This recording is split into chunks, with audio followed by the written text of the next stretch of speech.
Meine Damen und Ladies and gentlemen, I'm delighted to be able to welcome today, for the sixth time, the President of the United States of America, Barack Obama, to Germany. In his capacity as President of the United States, let us remind ourselves, after visiting us in his capacity as candidate here in Berlin. We then met in Baden-Baden. We then met in Dresden and Buchenwald. We saw each other when he gave a speech at the Brandenburg Gate. In Elmau, we met again at the G7. Then Hanover Fair comes to mind. And today he is again here in Berlin. So 8 years are coming to a close. This is the last visit of Barack Obama to our country, to Germany.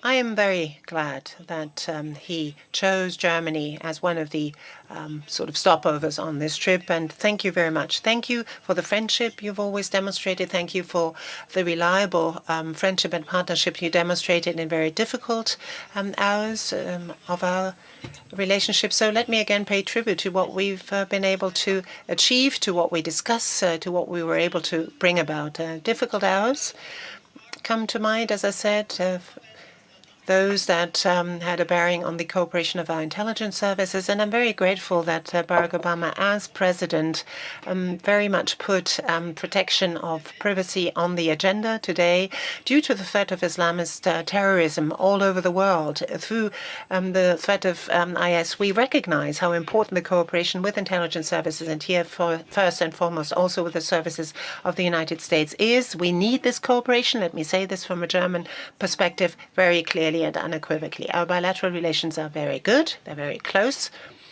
in the areas of business, of the economy. The United States of America last year were our most important trading partner, both for Germany and the European Union. The European Union and the United States of America are the big, important economic areas for us, which is why I've always come out strongly in favor of concluding a trade agreement with the United States of America.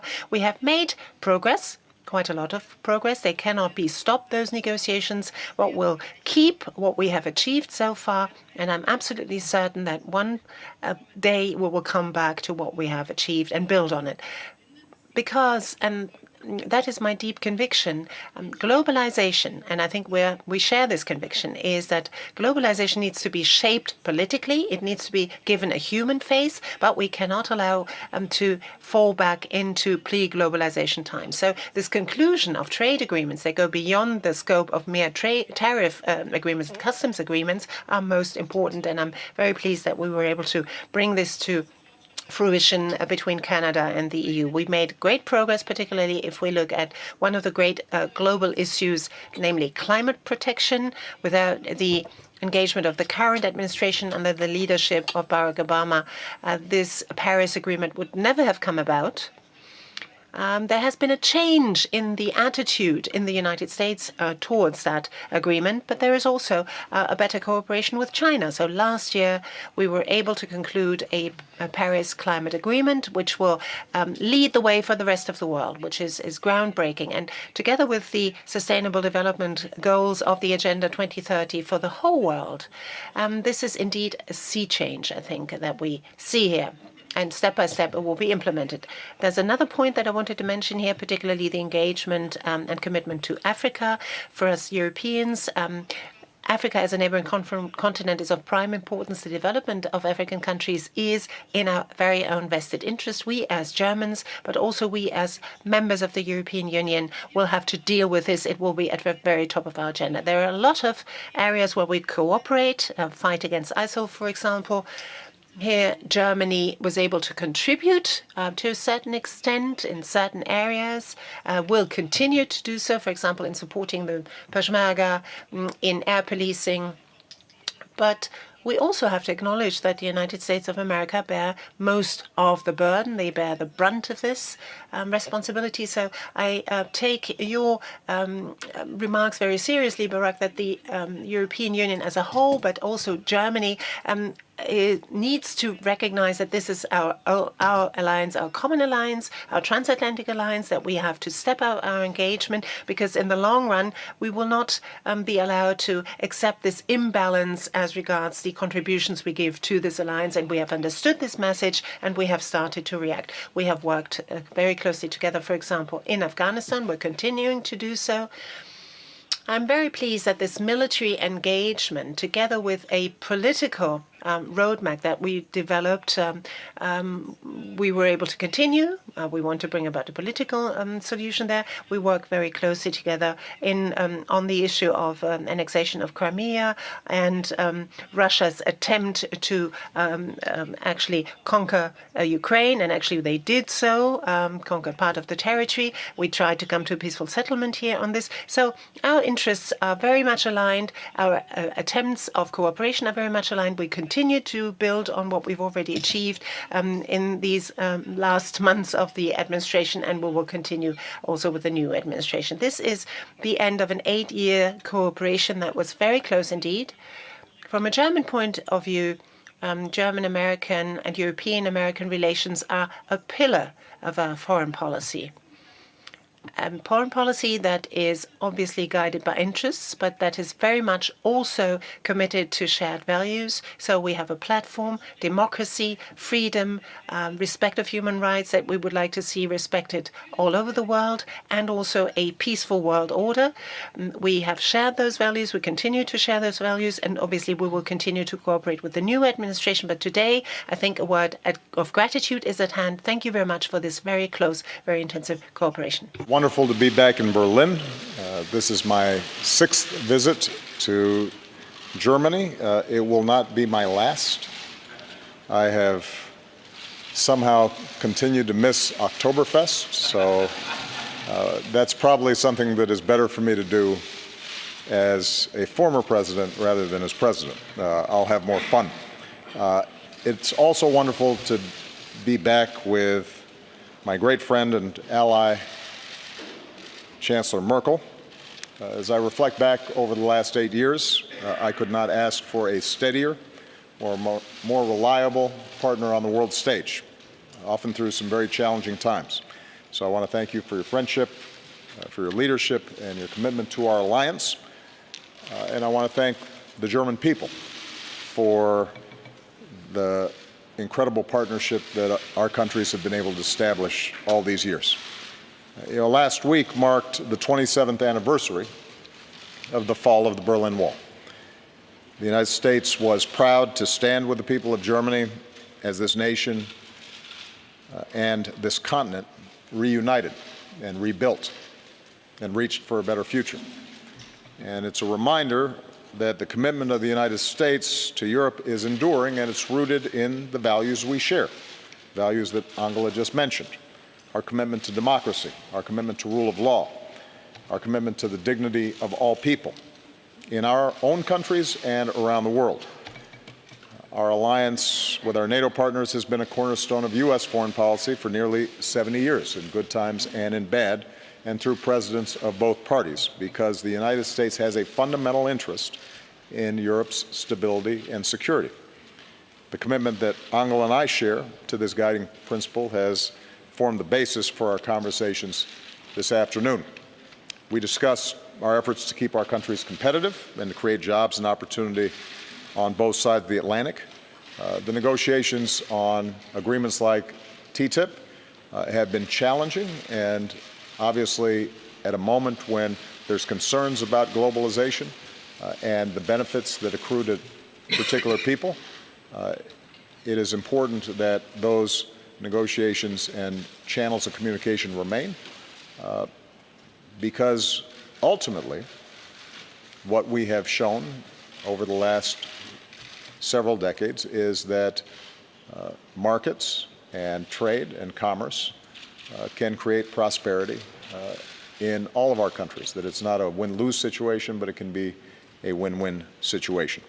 And at a time when the European project is facing challenges, it's especially important to show the benefits of economic integration by continuing to invest in our people and working to reduce inequality, both within and across our countries. I reiterated our hope that negotiations over the United Kingdom's exit from the EU will be conducted in a smooth and orderly and transparent fashion and preserve as closely as possible the economic and political and security relationships between the UK and EU. And I continue to believe what I said in Hanover, that the EU remains one of the world's great political and economic achievements, and that those achievements should not be taken for granted, that they need to be nurtured and cultivated and protected and fought for, because the achievements that we've seen on this continent, in contrast to a divided Europe of the previous century, are ones that remind us of how important it is that we work together and that we are willing to uphold principles that have resulted in unprecedented prosperity and security throughout Europe and around the world. With the threat of climate change only becoming more urgent, Angela and I focused on the need for American and EU leadership to advance global cooperation. Both of our nations were proud to join the Paris Climate Agreement, which the world should work to implement quickly. Continued global leadership on climate, in addition to increasing private investment in clean energy, is going to be critical to meeting this growing threat. Of course, we discussed our commitment to meeting shared security challenges, from countering cyber threats to ensuring that Iran continues to live up to the terms of the Iran nuclear deal. I commended Angela for her leadership, along with President Hollande, in working to resolve the conflict in Ukraine. We continued to stand with the people of Ukraine and for the basic principle that nations have a right to determine their own destiny, and we discussed the importance of maintaining sanctions until Russia fully complies with the Minsk agreement. As part of the coalition against ISIL, we are putting that terrorist network under tremendous pressure. Here in Berlin this week, coalition members are meeting to ensure we remain unified and focused on our mission to destroy ISIL. We are very grateful for the vital contributions Germany has made to this fight, training local forces in Iraq, sharing intelligence, providing reconnaissance aircraft, including the recent deployment of additional NATO AWACS. And as Iraqi forces continue the liberation of Mosul, I'm pleased that NATO will be meeting the commitment we made in Warsaw to begin training additional forces in Iraq, which started this January. We also continue to stand united with Germany and our NATO allies in our ongoing efforts to build peace and stability in Afghanistan. On Syria, it's clear that the indiscriminate attacks on civilians by the Assad regime and Russia will only worsen the humanitarian catastrophe, and that a negotiated end to the conflict is the only way to achieve lasting peace in Syria. Angela and I also agree the need for a comprehensive and humane response to the devastating humanitarian crisis in Syria and for the influx of migrants and refugees from around the world. We need to build on the progress achieved at the UN Refugee Summit, which yielded new commitments from some 50 nations and organizations.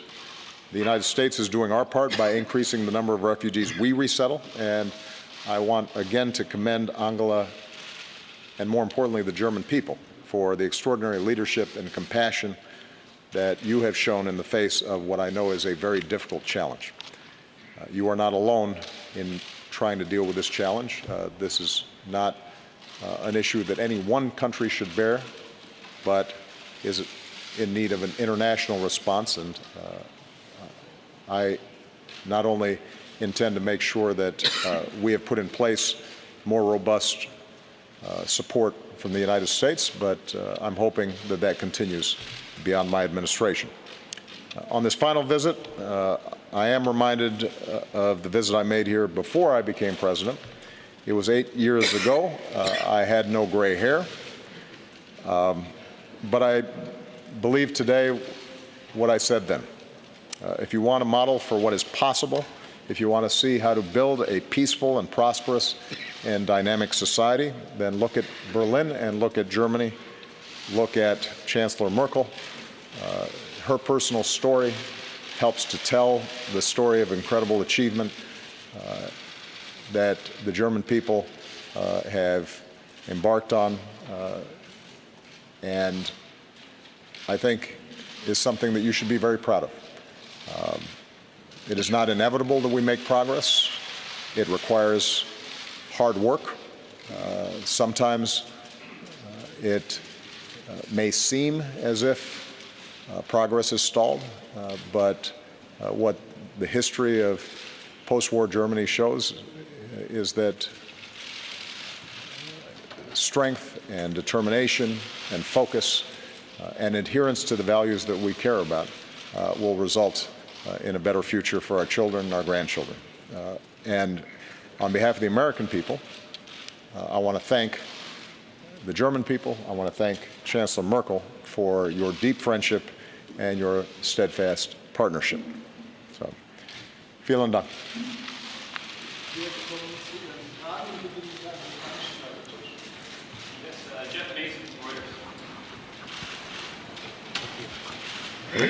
Thank you very much. Mr. President, you and the President-elect have very different views on Russia.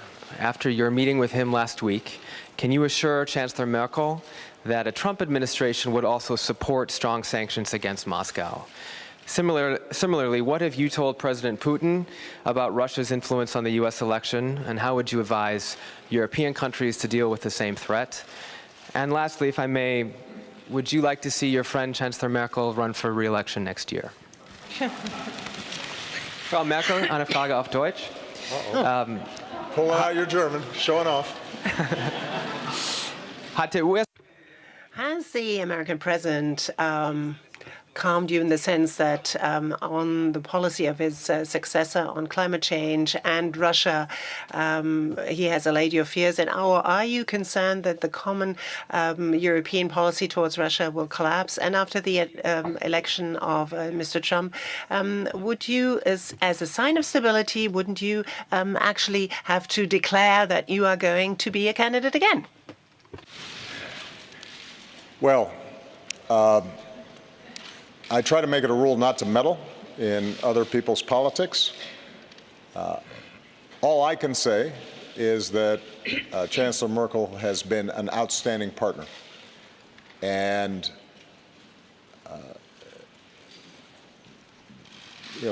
Chancellor Merkel is perhaps the only leader left among our closest allies that was there when I arrived. In some ways, we are now the veterans of many challenges over the last 8 years.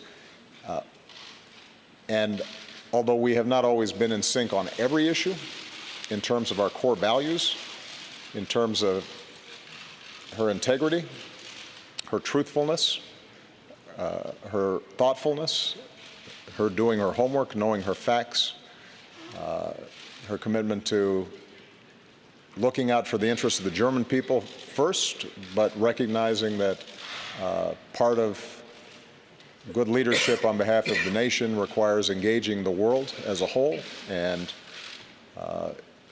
participating effectively in multilateral institutions. I think she's been outstanding. So it's up to her whether she wants to stand again, and then ultimately it will be up to the German people to decide what the future holds. If I were here and I were German and I had a vote, I might support her.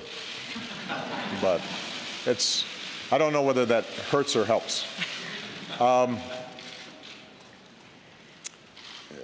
With respect to Russia,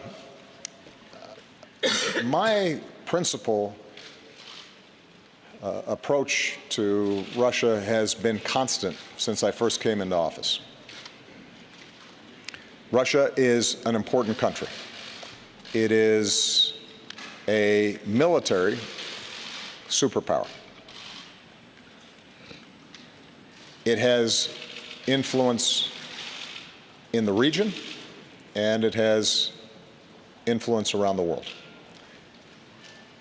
And in order for us to solve many big problems around the world, it is in our interest to work with Russia and obtain their cooperation. I think we should all hope for a Russia that is successful, where its people are employed and the economy is growing and they are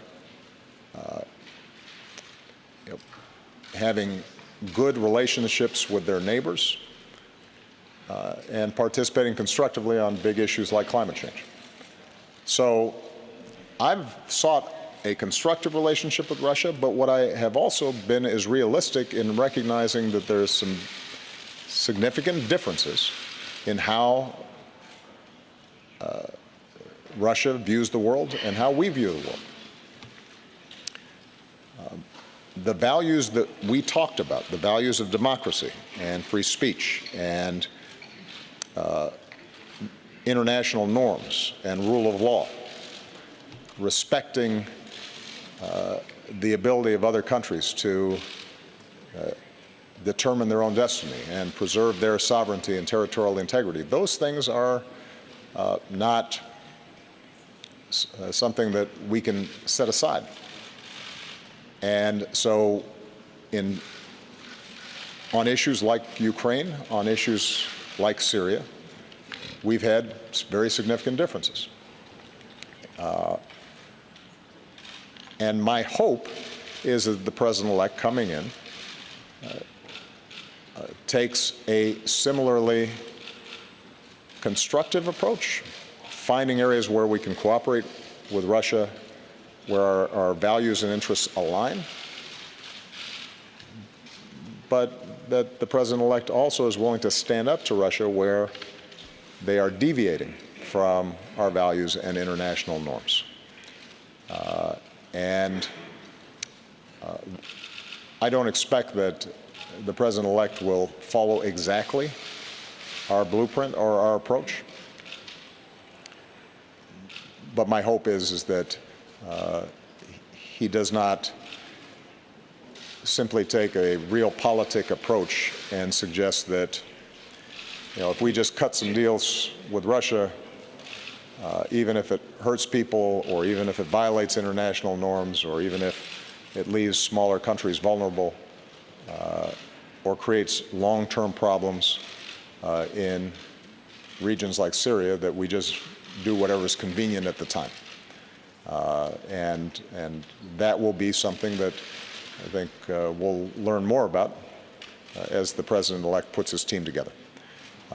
I am encouraged by the President-elect's insistence that NATO is a commitment that does not change, and his full commitment to NATO as the foundation for our international security, I think, is very important.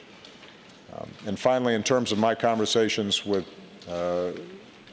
President Putin, these are conversations that took place before the election. As I indicated, there has been very clear proof that they have engaged in cyber attacks. This isn't new. It's not unique to Russia. There are a number of states where we've seen low-level cyber attacks and industrial espionage and other behavior that we think should be out of bounds. And I delivered a clear and forceful message that although we recognize Russia's intelligence gathering will sometimes take place even if we don't like it, there's a difference between that and them either meddling with elections or going after private organizations or commercial entities, and that we're monitoring it carefully, and we will respond appropriately if and when we see this happening. I do think that this whole area of cyber is something that at an international level we have to work on and develop frameworks and international norms so that we don't see a cyber arms race. a lot of countries have advanced capabilities, and given the vulnerabilities of our infrastructure and our economies to digital platforms, we have to be careful in making sure that this doesn't become a lawless, low-level battlefield. We've started trying to put together some principles that were adopted in the G20, the G7, and at the UN levels, but a lot more work remains to be done on that front. Ja, ich möchte als erstes Well, allow me, if I may, to underline, first of all, that I'm very much impressed that in spite of a very tough election campaign, this transition period in the United States of America, because it follows democratic principles, is working smoothly, because this is all about the American people. It's about the destiny of the American people. The outgoing administration is sharing its knowledge, its expertise with the incoming administration. And this, to us, is a sign of encouragement to continue the good cooperation that we have built between the United States of America and the Federal Republic of Germany, and that is in our mutual interest. So we will continue this. I will continue this with, I approach this with an open mind, and I'll do it on the basis of a deep conviction with President-elect Donald Trump. Secondly, on Russia, I can only repeat what the President said previously. This is all about respecting certain principles, and I'm saying this from a European vantage point, from a German vantage point, sorry. The fact that for over 70 years we have been able to enjoy peace, to live in peace, very much depends on territorial integrity and sovereignty of each and every European country being respected. In view of the European history, the reverse would be the start of a very bitter road down a slippery slope, and we have to nip this in the bud. We have to stand up resolutely against any such attempts, but we are pinning our hopes on political efforts. This is why we launched the Normandy process in close coordination with the United States of America. And particularly from a German perspective, from the European perspective, I can only say again, Russia is our neighbor. Just look at Poland. The sort of European perspective this has. So we have an interest in seeing this relationship be a good one. We have a lot of historical ties, of course, a history that we share, but this mustn't keep us from, wherever we feel there are very grave differences of opinion, to raise them with them. But again, with political means, and always trying to work for political settlements. And this is what I'm going to continue to work on with all my heart. So on the question whether I will put up a candidacy, I will do this at the appropriate time, and this is not today.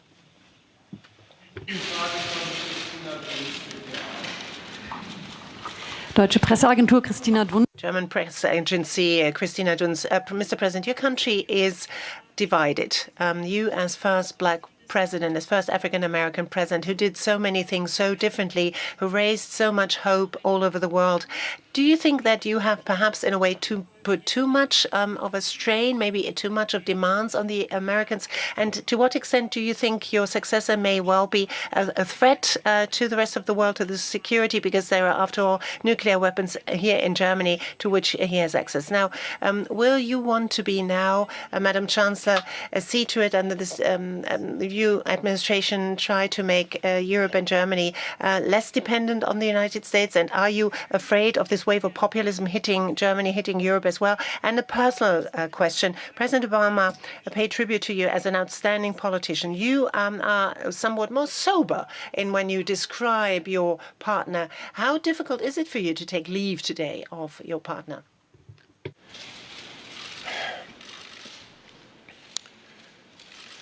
My guiding principle as president has been to try to do the right thing,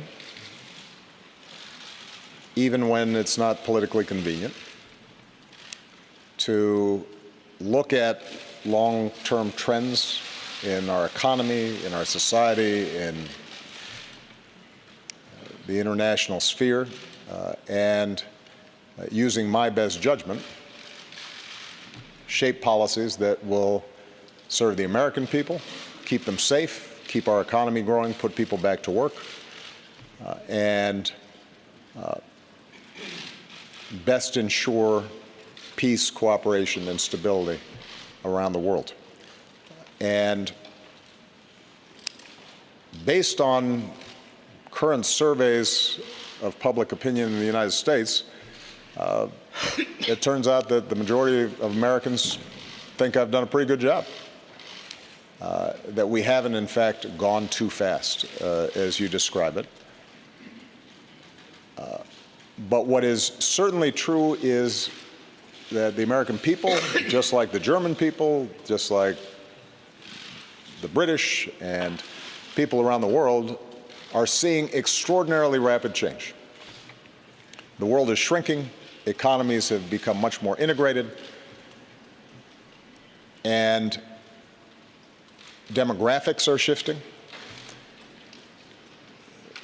Because of the internet and communications, the clash of cultures is much more direct. People feel, I think, less certain about their identity, less certain about economic security. They're looking for some means of control. And what that means is that the politics in all of our countries is going to require us to manage technology and global integration and all these demographic shifts in a way that makes people feel more control, that gives them more confidence in their future, but does not resort to simplistic answers or divisions of race or tribe or a crude nationalism, which I think can be contrasted to the pride and patriotism that we all feel about our respective countries. I think that our politics everywhere are going to be going through this bumpy phase. But as long as we stay true to our democratic principles, as long as elections have integrity, as long as we respect freedom of speech, freedom of religion, as long as there are checks and balances in our governments so that the people have the ability to not just make judgments about how well government is serving them, but also change governments if they're not serving them well, then I have confidence that over the long term, progress will continue. And I think it's especially important for those of us who believe in a world where we're interdependent, that believes in mutual interests and mutual respect between nations. It's particularly important that we reach out to everybody in our countries, those who feel disaffected, those who feel left behind by globalization, and address their concerns in constructive ways as opposed to more destructive ways. And I think that can be done. But it's hard. It requires creativity. It requires effective communications. Part of what's changed in politics is social media and how people are receiving information. It's easier to make negative attacks and simplistic slogans than it is to communicate complex policies. But we'll figure it out. So ultimately, I remain optimistic about not just America's futures, but the direction that the world is going in. And part of what makes me most optimistic is if you look at the attitudes of young people. Across the board, young people are much more comfortable with respecting differences. They are much more comfortable with diversity. They are much less likely to express attitudes that divide us between us and them. They see themselves as part of a global economy that they can navigate successfully. And are showing enormous creativity and entrepreneurship and working with each other across borders. So that's where the future is. But we have to create that bridge to the future. And that means making sure we're paying attention to the wages of workers in countries, and making sure that we're investing in their education and their skills, that we are growing the economy in smart ways and rebuilding our infrastructure and investing in science and development, and that we stay true to those values that helped get us here. And if we do that, I think we're going to be fine.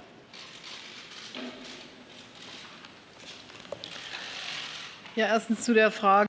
Well, on the issue first of independence of Germany, after the time of National Socialism, Germany has been given an enormous amount of help, particularly and also from the United States of America.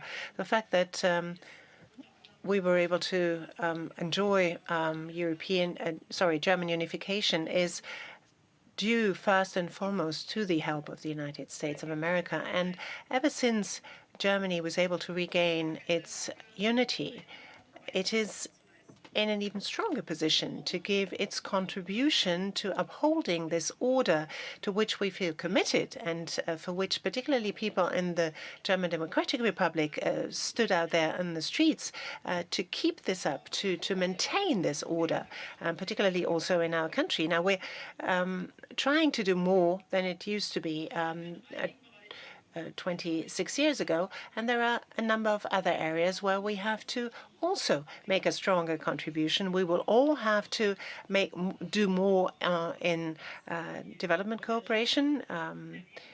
It's important that these disparities in the living conditions cannot be allowed in this digital period to be too marked. Each and everyone must be given an opportunity to participate, which is why Germany's fate in many ways depends on the firmness of its alliance with NATO, with the European Union. We cannot stand alone with 80 million people. In this world of today, you cannot, when you just stand on your own, achieve much, even though you may be economically strong. So alliances are part of our destiny as a nation, part of our future as a nation, and this is what guides me in my policy, what guides my government as a whole. Secondly, this wave of populism that seems to engulf us. Well, look at seems, in your words, to come from the United States. Look at the European Parliament. There are a lot of people who are looking for simplistic solutions, who are sort of preaching policies of, very unfriendly policies. We have them here in Europe too. We have them here in Germany too. And to take up where the president left off, digitization is in a way a disruptive force, a disruptive technological force that brings about deep-seated change, transformation of society. Look at the history of the printing press. When this was invented, what sort of consequences this had, or industrialization, what sort of consequences that had. Very often it led to enormous transformational processes within individual societies, and it took a while until societies learned how to find the right kind of policies to contain this and to manage and steer this. And I think we live in a period of profound transformation, very similar to when we had a transition from agricultural societies to industrial societies. Now, when we, for example, see shifts of huge production lines from certain areas to other countries, people tend to ask the question, where's my place in this modern world? We have this here, this tendency in our country, we have it in other countries, trying to keep a society together, trying to keep the older and the younger people together, trying to keep those who live in rural areas together with those who live in cities is one of the most important and most noble tasks of politicians these days, trying to see to it that each and everyone can find his or her place. But those that are belong purportedly to certain groups say we are the people and not the others. That is something that we cannot allow to happen. That is something that I think at the time in the GDR, at the time when we had this in the GDR, where the people stood in the street and said, we are the people, that was something that filled me with great joy. But the fact that these people have hijacked it certainly is not something that fills me with great joy. We have to find new ways of addressing people, new ways of getting into contact with people, but I'm optimistic that we will be able to do so. Now, taking leave from my partner and friend, well, yes, it is hard. If you've worked together with somebody very well, leave-taking is very difficult. But we are all politicians. We all know that democracy lives off change. So in the United States of America, the Constitution has very clear stipulations on this. It's a tough rule, 8 years, and that's it. Out goes the president, and a new one comes in. So if it's in the German interest to have good transatlantic relations, well, the task is also to look ahead. But our personal, we have freedom of movement in the whole of Germany. So if we want to see each other, well, I'm game. So we're not completely out of this world, as we would say. All right. Next question will come from Margaret Brennan, CBS. Thank you very much, Mr. President. You've spoken a great deal about what you've characterized as kind of a crude form of nationalism, perhaps on the rise. I'm wondering if you would advise some of those protesters at home to stop demonstrating against some of the charged rhetoric that has been used by Donald Trump. And I'm wondering as well if you've advised your successor to be extra mindful of what you see as some very worrisome trends, particularly when it comes to making his own potentially powerful staff picks. Lastly, sir, in these final weeks of your presidency, do you believe you have any leverage to stop Bashar al-Assad and Vladimir Putin from continuing to bomb Aleppo? Chancellor Merkel, I'd like to ask you, Bashar al-Assad has described Donald Trump as a natural ally. Your own foreign minister has described Donald Trump as a preacher of hate. I'm wondering, would you tell Americans that they now have a perception problem?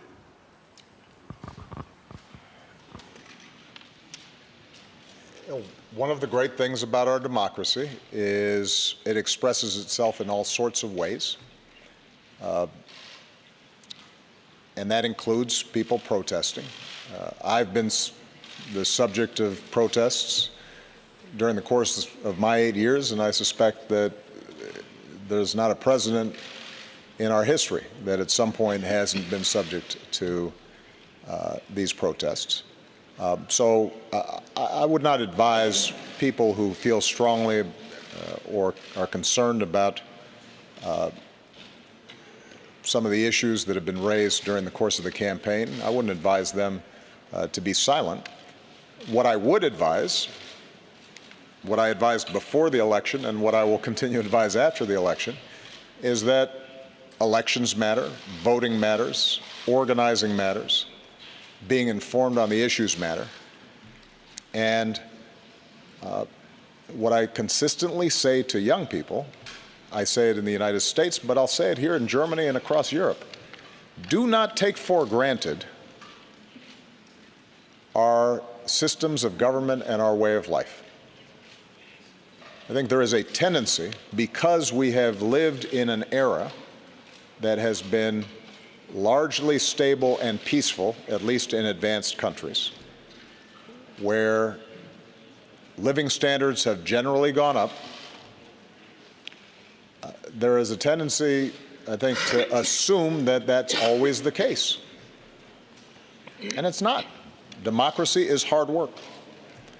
In the United States, if 43% of eligible voters do not vote, then democracy is weakened. If we are not serious about facts and what's true and what's not, and particularly in an age of social media where so many people are getting their information in sound bites and snippets off their phones, if we can't discriminate between serious arguments and propaganda, then we have problems. If people, whether they are conservative or liberal, left or right, are unwilling to compromise and engage in the democratic process and are taking absolutist views and demonizing opponents, then democracy will break down. And so I think my most important advice is to understand what are the foundations of a healthy democracy and how we have to engage in citizenship continuously, not just when something upsets us, not just when there's an election or when an issue pops up for a few weeks. It's hard work. And the good news is I think there are a lot of young people, certainly who were involved in my campaigns, and I think continue to be involved in work, not just politically, but through nonprofits and other organizations that can carry this hard work of democracy forward. But I do think sometimes there's complacency. Here in Europe, I think that there are a lot of young people who forget the issues that were at stake during the Cold War, who forget what it meant to have a wall. And I'll be honest, there have been times when I listened to the rhetoric in Europe where an easy equivalence somehow between the United States and Russia and between how our governments operate versus other governments operate, where those distinctions aren't made. I've said many times around the world that like any government, like any country, like any set of human institutions, we have our flaws. We've operated imperfectly. There are times when we've made mistakes. There are times where I've made mistakes or our administration hasn't always aligned ourselves with the values that we need to align ourselves with. It's a work of constant improvement. But I can say to the German people that the United States has been good for Germany, has looked out for Germany, has provided security for Germany, has helped to rebuild Germany and unify Germany. And I can say across Europe that many principles that have been taken for granted here around free speech and around civil liberties and an independent judiciary and fighting corruption. Those are principles that, not perfectly, but generally, we have tried to apply not just in our own country, but also with respect to our foreign policy. And that should be remembered, because in an age where there's so much active misinformation, and it's packaged very well, and it looks the same when you see it on a Facebook page or you turn on your television, where some over zealousness on the part of a U.S. official is equated with constant and severe repression elsewhere. If everything seems to be the same and no distinctions are made, then we won't know what to protect. We won't know what to fight for. And we can lose so much of what we've gained in terms of the kind of democratic freedoms and market-based economies and prosperity that we've come to take for granted. That was a long answer, wasn't it? I don't remember if there was a second part to it. I got all caught up in that one. I asked you to advise the president-elect on be mindful of Yes, I did. I did. He ran an extraordinarily unconventional campaign, and it resulted in the biggest political upset in perhaps modern political history, American history. And that means that he now has to transition to governance. And what I said to him was that what may work in generating enthusiasm or passion during elections may be different than what will work in terms of unifying the country and gaining the trust even of those who didn't support him. And he's indicated his willingness to, his understanding of that, but you're absolutely right that has to reflect itself not only in the things he says, but also how he fills out his administration. And my hope is that that's something that he is thinking about, because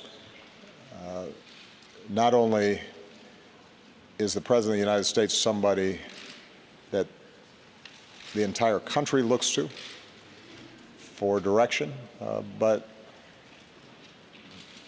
sets the agenda internationally in a lot of ways. With respect to Syria, we are going to continue to work as we have over the last 5-6 years to push towards a political transition and settlement. It would be naive of me to suggest that with Russia committed militarily as it is to supporting what in many cases are barbarous tactics by the Assad regime to crush the opposition, the sort of indiscriminate bombing that we've been seeing, not just in Aleppo, but in many parts of the country over the last several years, it would be naive of me to suggest that there's going to be a sudden 180-degree turn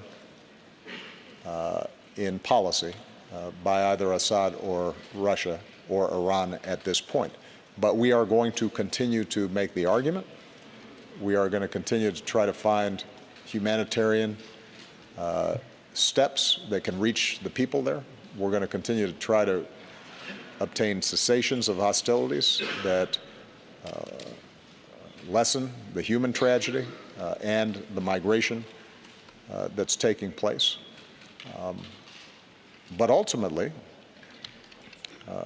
the way this is going to be resolved is going to have to be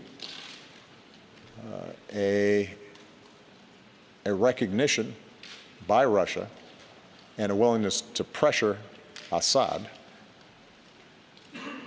that a lasting, durable peace with a functioning country requires the consent of people. You cannot purchase people's consent through killing them. They haven't made that transition yet, but we're going to keep on trying. Ja, ich kann, glaube ich, für die ganze. I think I can speak for the whole of the federal government when I say that we are no longer in in election mode in the United States. We're in post-election mode. There is an interest of the Federal Republic of Germany to cooperate well with the United States of America. This goes for each and every president on the basis of shared values. And I believe that these are indeed shared values and should be shared values. So as to my position on President Assad, Assad as president has actively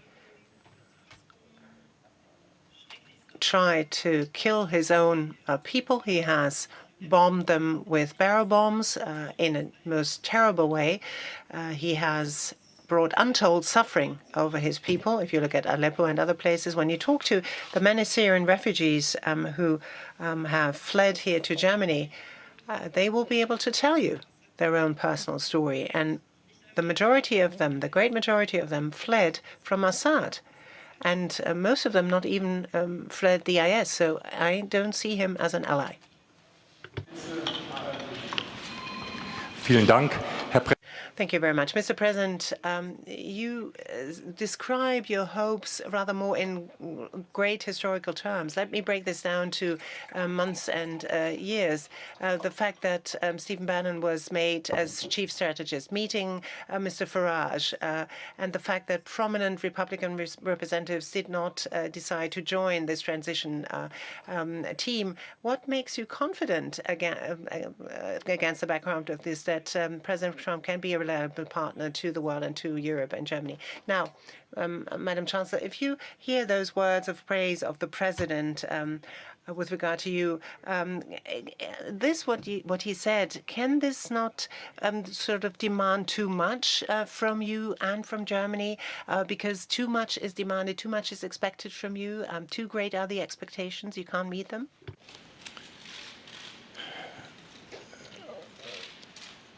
I'm always optimistic.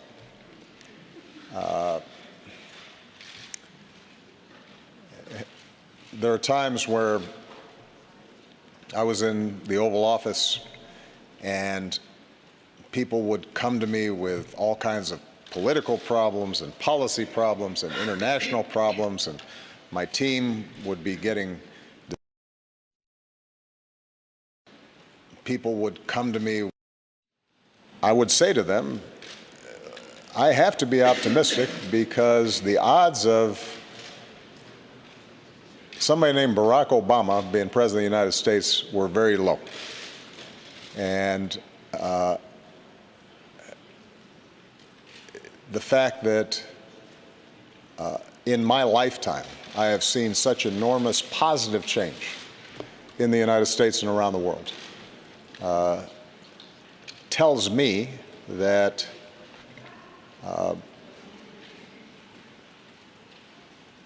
that although history does not travel in a straight line, it moves in the direction of justice and freedom and a better life for people.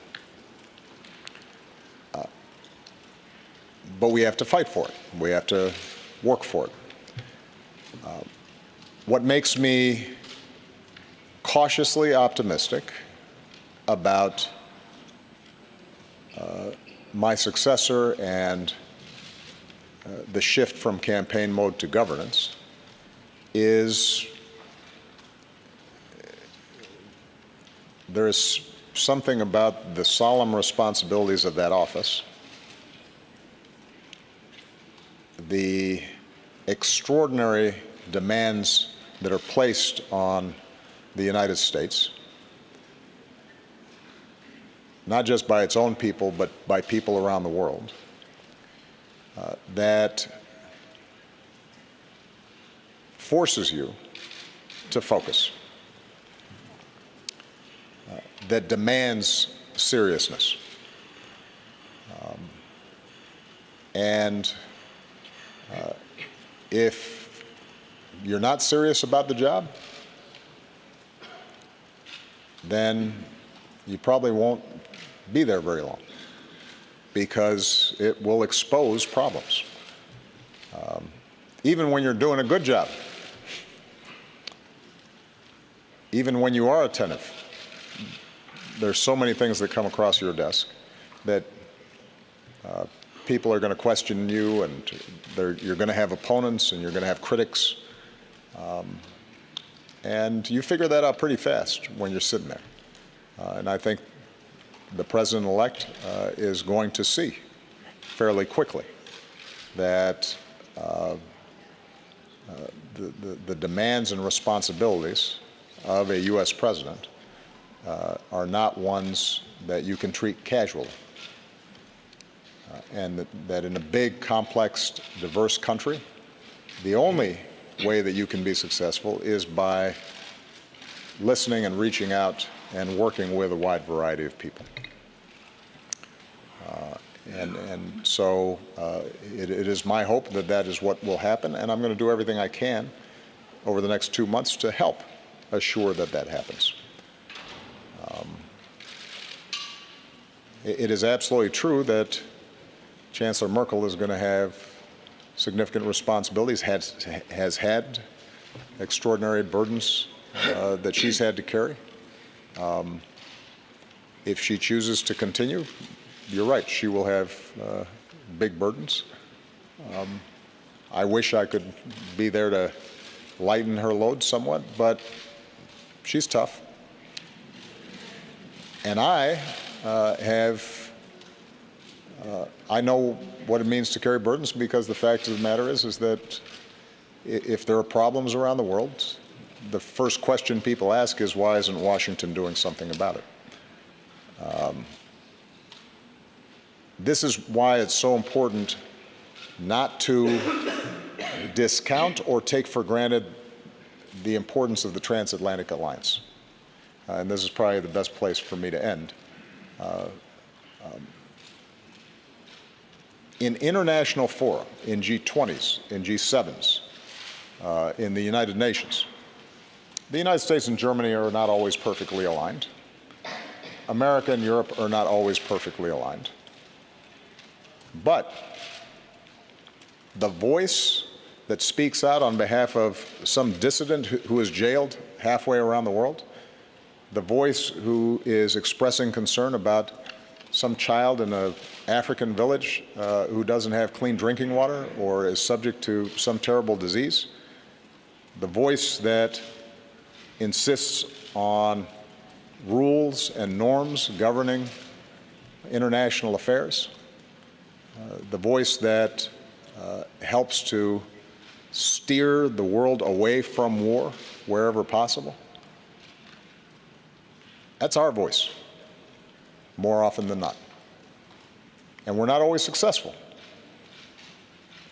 But if that voice is absent, or if that voice is divided, we will be living in a meaner, harsher, more troubled world. And we have to remember that. And whoever is the U.S. president, and whoever is the Chancellor of Germany, and whoever is the leader of other European nations and other democracies around the world, they need to recognize that. There are going to be forces that argue for cynicism, for looking the other way with somebody else's problems, that are not going to champion people who are vulnerable, because sometimes that's politically convenient. And if we don't have a strong transatlantic alliance that's standing up for those things, we will be giving to our children a worse world. We will go backwards instead of forwards. So whoever the U.S. president is, whoever the Chancellor of Germany is, we need to remember that, and our citizenry, who decide who our presidents and chancellors are, need to remember that.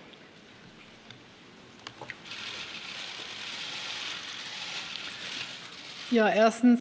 Well, first, it is, after all, a very good thing if after 8 years of cooperation, the President of the United States says that this is a cooperation based on friendship, that we cooperated well. I feel that this is a very good, a very positive message, and indeed an encouragement for me. Now, secondly, I fortunately know very many people, and there are many, many more that I don't know, and many politicians who stand up for the same values of democracy, of liberal societies, of open societies, of respect for the dignity of a man. And I feel that we are in a community of people here who stand up for these values, who try to maintain them, and wherever they are not yet respected, stand up for people's rights to enjoy them as well. And this is worth every effort. But I think we're gratified to know that there are many, many people who feel committed to this goal. Thank you very much. Sure, well.